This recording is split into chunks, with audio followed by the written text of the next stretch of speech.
Hello guys, welcome back to our channel GMS kitchen. So இன்றைக்கி நம்ம சேனலில் எல்லாருக்கும் ரொம்ப பிடிச்ச ஒரு சென்னை மேங்கோ ட்விஸ்ட் தான் பார்க்க போகிறோம். வாங்க வீடியோக்குள்ளே போகலாம்.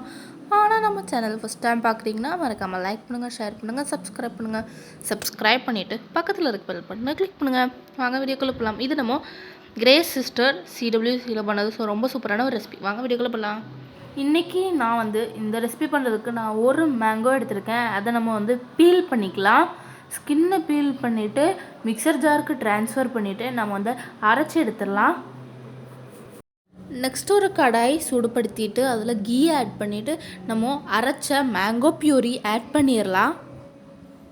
இது நல்லா அதோட ராஸ்மெல் மாக்குன்னு ஒரு ராஸ்மெல் உண்டுல, அதை போகிற அளவு நம்ம வதக்கி எடுத்துடலாம்.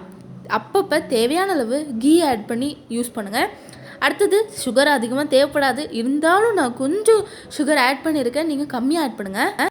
எனக்கு இந்த ரெசிபி ரொம்ப தித்திப்பாக இருந்த மாதிரி இருந்து, அதனால் நீங்கள் கம்மியாக ஆட் பண்ணால் போகிறோம். உங்கள் டேஸ்ட்டுக்கு ஏற்றவாறு ஆட் பண்ணுங்கள். அடுத்தது இது கூட பிஞ்சளவு சால்ட் ஆட் பண்ணிவிட்டு நமக்கு 1 டீஸ்பூன் கார்ன்ஃப்ளவர் பவுடரில் நான் 1/2 டீஸ்பூன் தண்ணி ஆட் பண்ணி மிக்ஸ் பண்ணி வச்சுருக்கேன். அதை நம்ம இந்த ஸ்லரி கூட ஆட் பண்ணி நல்ல மேங்கோ ஹல்வா வர வரைக்கும் நம்ம கிண்டி எடுத்துருக்கலாம். அப்பப்போ தேவையான அளவு நம்ம கீ ஆட் பண்ணுவோம். அடுத்து இது கூட பிஸ்தாஷியோஸ் ஆட் பண்ணலாம். நல்லா மிக்ஸ் பண்ணுங்கள். இது அப்படி திரண்டு வரணும், சட்டியில் ஒட்டக்கூடாது. அடுத்து இது கூட கீ ஆட் பண்ணலாம். ஸோ நம்ம சூப்பர்பான ஒரு ஹல்வா ரெடி ஆயிடுச்சு.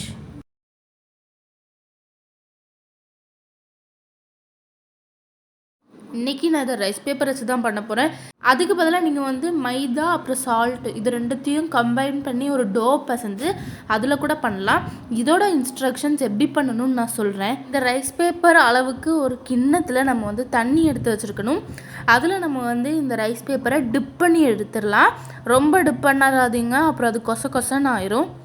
இப்போ நம்ம உள்ள ஹல்வா ஃபில்லிங் வச்சுட்டு நம்ம ஆஸ் ஷோன் நீங்கள் மடிங்க. நான் ஒன்றே உங்களுக்காக நான் செஞ்சு காமிச்சிருக்கேன், மற்ற எதுவுமே நான் காணிக்கல.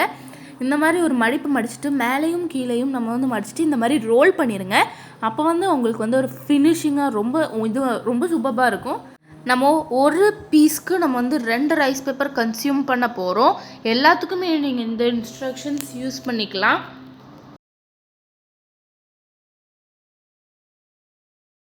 ஆஸ் ஷோ நீங்கள் மடிச்சிங்கன்னா அது ரொம்ப ஈஸியாக இருக்கும்.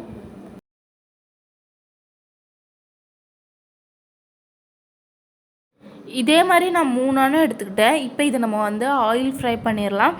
நீங்கள் டீப் ஃப்ரை பண்ணுறதா இருந்தாலும் ஓகே, ஷாலோ ஃப்ரை பண்ணுறதா இருந்தாலும் ஓகே. நான் இங்கே நல்லா கலர் சேஞ்ச் ஆகிற வரைக்கும் நான் ஃப்ரை பண்ணி வெளியே எடுக்க போகிறேன். ஸோ பாருங்கள், ரொம்ப சூப்பராக இருக்குல்ல, வேறு லெவலில் இருக்குல்ல. நம்மளோட ரெசிபி கம்ப்ளீட் ஆகிடுச்சு. இப்போ இதை நம்ம டேஸ்ட் பண்ணி பார்த்துடலாம். ரொம்ப செம்மையாக இருந்தது. டேஸ்ட் பண்ணிடலாம்.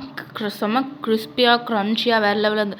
ஸோ கண்டிப்பாக நீங்கள் இந்த ரெசிபி செஞ்சு பார்த்து எப்படி இருந்துன்னு கமெண்ட் பண்ணுங்கள். நம்ம சேனல் ஃபஸ்ட் டைம் பார்க்குறீங்கன்னா மறக்காம லைக் பண்ணுங்கள், ஷேர் பண்ணுங்கள், சப்ஸ்கிரைப் பண்ணுங்கள். தேங்க் ஃபார் வாட்சிங். Tata bye.